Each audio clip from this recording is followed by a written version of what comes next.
Okay, so the question is, how do you use Nearpod and how do you get this matching up activity built into your slides? So you can see here, I've got a Google Slides lesson ready to go and I want to add Nearpod to this. Now you can do this in PowerPoint as well. Nearpod, I don't find quite as easy to use in PowerPoint, and we'd also need it added on by your institution or your school.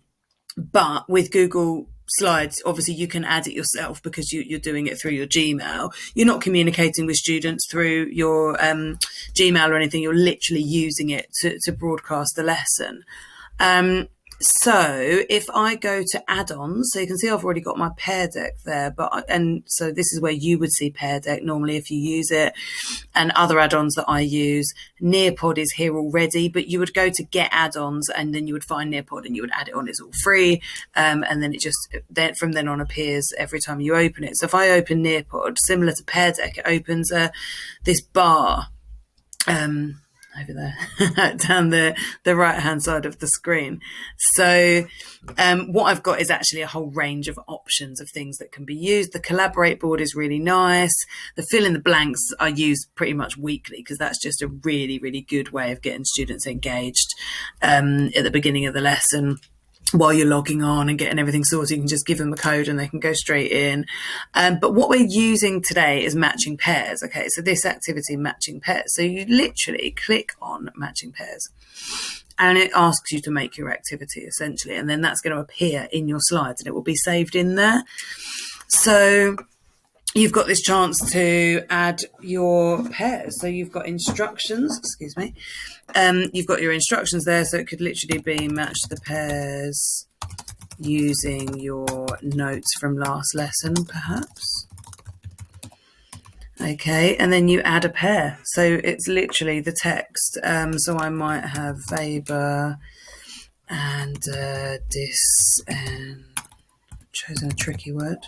Disenchantment, and then I add another pair and I just keep going. But as you can see, you can add images as well if you wanted to, depending what kind of suits your subject. So I might then put Marx and Opiate of the Masses, and then let's add one more. Let's put Lenin and Spiritual Gin. Okay, and that will do for now because I can add loads and loads, so it's really helpful. So there it is, it's there and it's ready, and I've put just 3 pairs in. If I change my mind, I want to add another one, maybe I will. Maybe I'll put Burger and Sacred Canopy. There we go.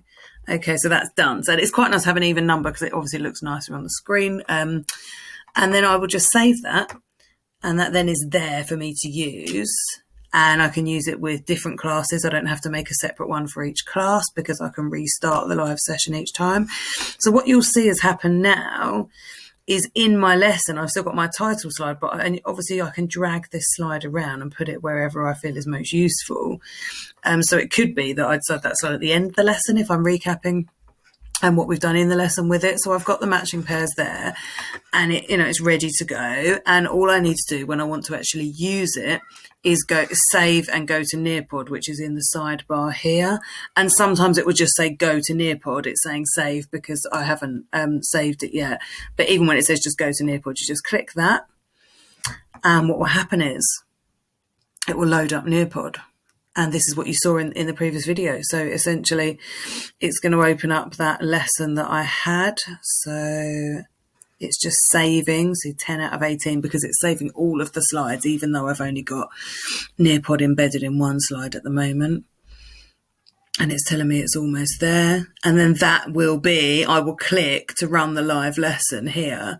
And I could run student paced if I wanted students to do it when I'm not there, but it's quite nice doing it live because then you can respond to the results that you see straight away. So I go to live participation, and this is what you saw in the previous clip. Running a little bit slow, sorry. And so again, like you saw in the previous clip, I can take the link and I can copy that and put it in my chat bar in Teams, or I can simply take this code, put that in the chat box in Teams, or just present that when I'm sharing my screen. Students go to join.nearpod.com, which means that you can go to that and have a go at what it's like to be a student, and it's ready to go. Enjoy.